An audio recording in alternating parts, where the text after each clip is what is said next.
Welcome back, Nicholas Comic Corner, Classics as Non-Classic. This is episode number 440 and Doubleshot number 357. Two Suicide Squad trades. Okay. First up, it's Suicide Squad Most Wanted, El Diablo, collecting his stories from the first 6 issues of the Suicide Most Wanted second series, because they had one previously which featured Deadshot and Katana. This one basically where the entire signature is just El Diablo and the backup store, which I had the trade that has the backup feature in it. I should point out that the writer of this is Juan Nunez. He is one of the co-creators of this particular character, and it's nice the fact he came back this character. Let's see, this came out last year, and yeah. Now, it had been a total number, I think, about 7 years since he actually written the character. And, of course, this series has some few noteworthy things. Aside from the fact El Diablo featured in it, and, of course, Deadshot's featured in it as well, we also have the first post-Flash appearance of the real Uncle Sam. Not the one that appeared in the Jimmy Palmiotti and Justin Gray 3 miniseries, Phantom Lady, Dollman, The Ray, and the Human Bomb. This is the real one.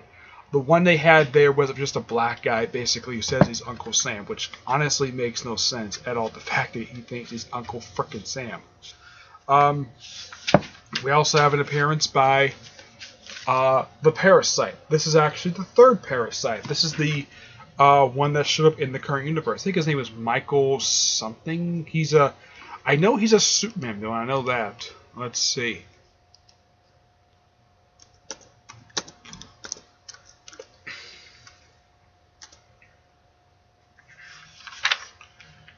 Let's see.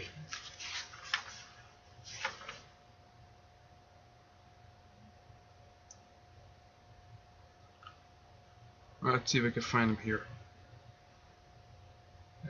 S-I-T-E.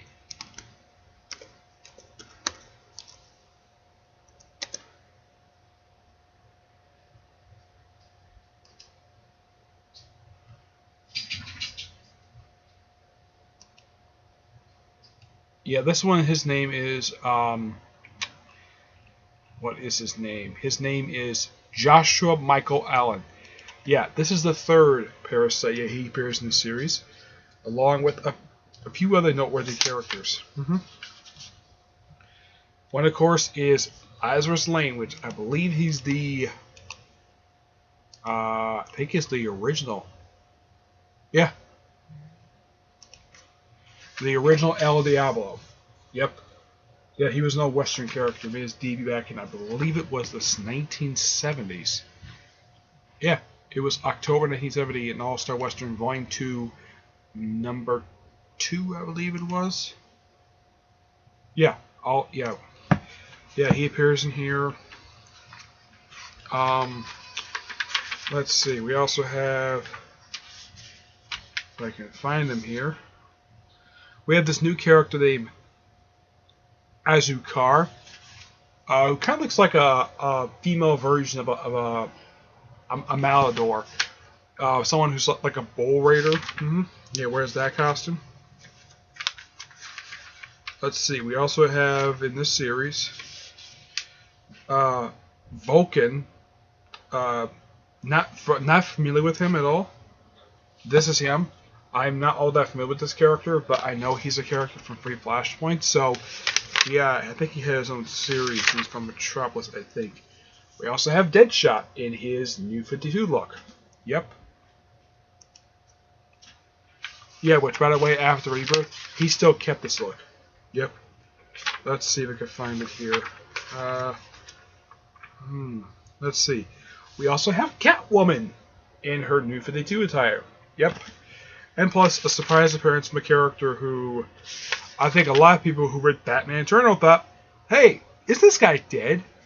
And they kind of explain, yep, he's back.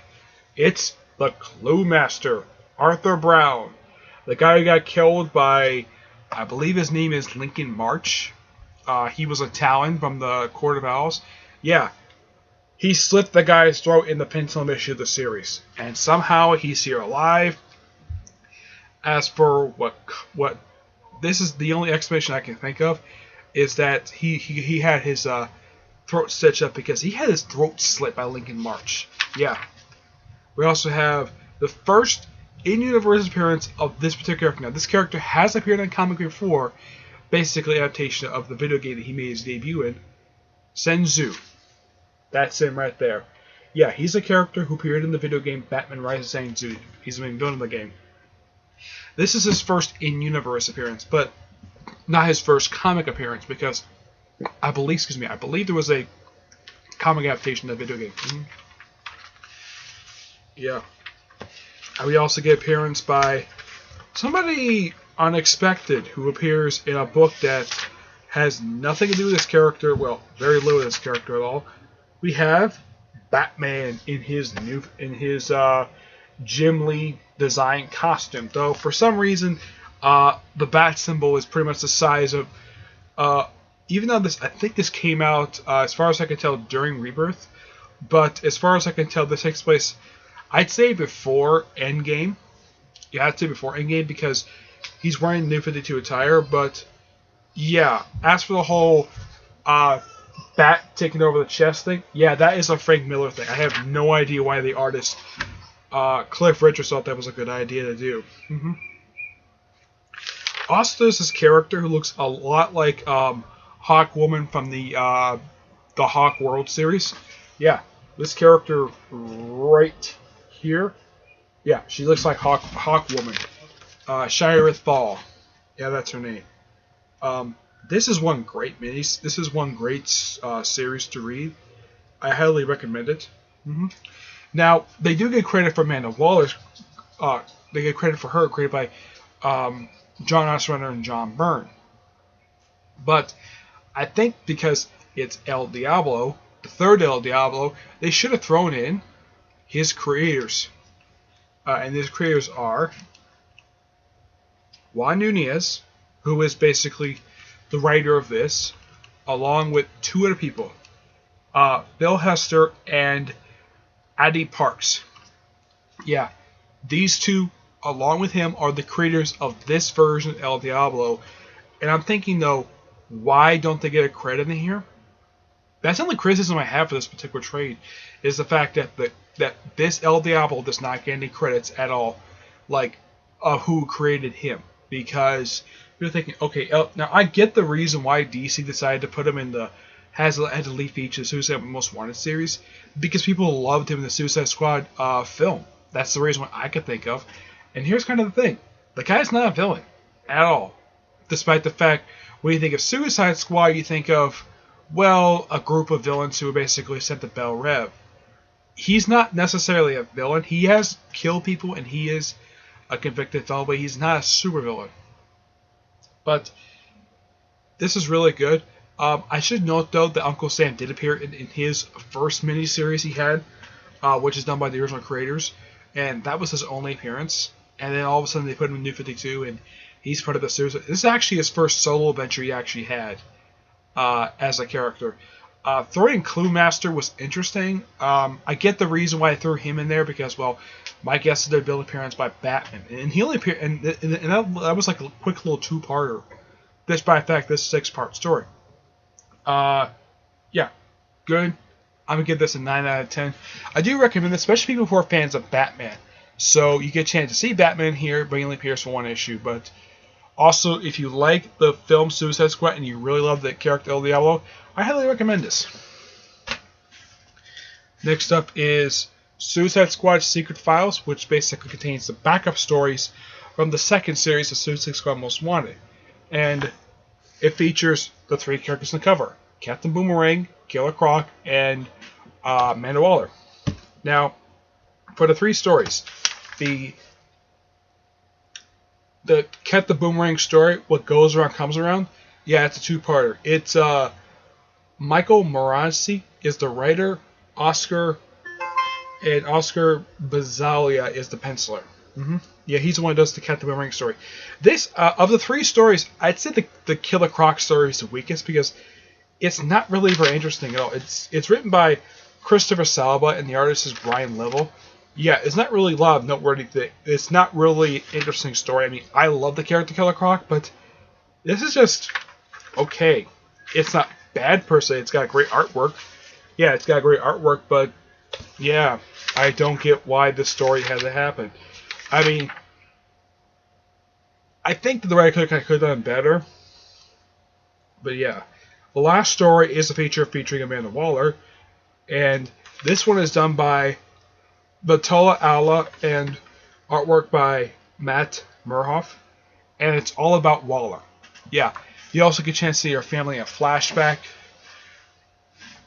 Basically seemed like when they got killed. Yeah, her family, which basically, now in pre-Flashpoint, her husband and one of her daughters did die. One of them anyways. The other one died in the second volume of Suicide Squad. Her husband died prior to... oh yeah, and her son died as well. Basically, she lost her family in a shootout in Chicago. And she's from Chicago. Mm-hmm. Oh, and by the way, this is how she's normally depicted. And this series only... this is the second series of this only came out just last year. Though they do have a replacement for this, for Suicide Most Wanted. It's Suicide Squad Black Files. Yeah, that's the replacement for this, because I do think this is a great idea of a series to have along with Suicide Squad. Take the members, well, with the exception of Harley Quinn, just give them their own spotlight feature, and that's that. So of the three stories, Captain Boomerang is the strongest one, because his I found to be the most interesting. Waller's is pretty good. It's the second best. It's the second best story, but the weakest is Killer Croc. I think a lot of people might agree. He is a good character. He's the creation of Jerry Conway. Now, somebody thinking, okay, Waller was created by John